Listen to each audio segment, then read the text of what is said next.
Being a father to my son Justin truly fleshes out not just who we are as a human race, right?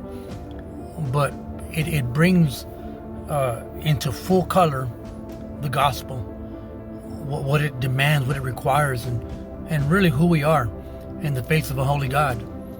Justin, we're in the pool yesterday, and he walks out of the pool to get a ball that we threw out, and he falls in between some rocks and starts crying and hooping and hollering and just everything, and uses his little fall as an excuse to not do or whatever. And we calm him down, he's cool, but I began to think about that, and I'm revisiting that here at work during my lunch break, how grown folks like you and me are insanely clever at coming up with excuses for not doing the right thing, for not believing the right thing. And one thing that comes to mind, probably more than anything else, is your culture. Especially minorities, blacks and Hispanics. We live and have always, for the most part, but here lately, these past 10 years, especially these past 9 months, we live in a highly charged, politicized culture here in America, where Mexicans and blacks, Hispanics and blacks, especially Christians, not all of them, but a lot of them, are really good at using their skin color to overshadow the gospel. Some circles call it the social gospel movement. I can't stand it.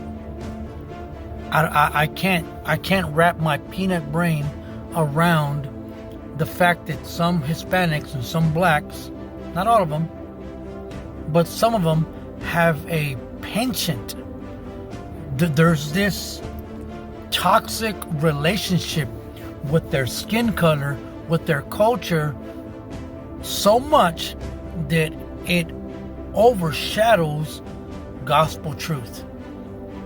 And they use skin color and cultural heritage as a religious excuse to be a victim. Honestly, it's stupid.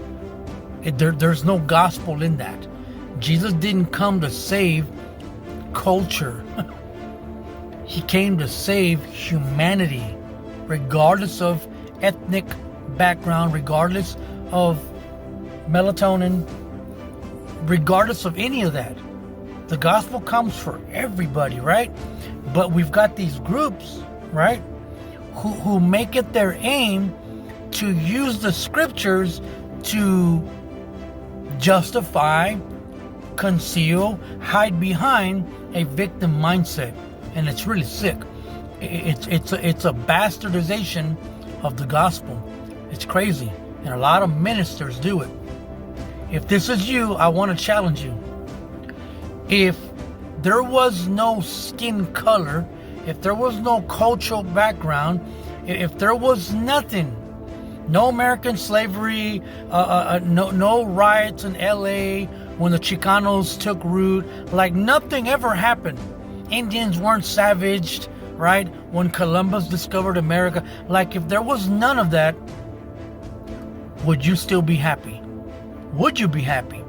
Or what excuse would you find for not following exactly what the gospel has demanded that you follow? I'm going to take a guess that you're still going to find something to complain about. You're still going to find something to be a victim about. How do I know this? Because Genesis chapter 3 makes it very, very clear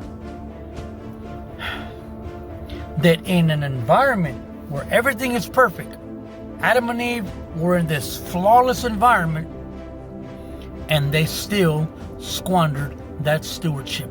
They still threw away paradise. And then when they were held accountable, they were pointing fingers. Like you blacks, like you Hispanics, heck, even you whites. When you're held accountable for your actions, for your victim mentality, oh, it's the government, it's the white man, it's the system, it's this, it's that. But your misery is a direct result of your embittered, calloused, and unbiblical thinking. Guys, wake up before it's too late.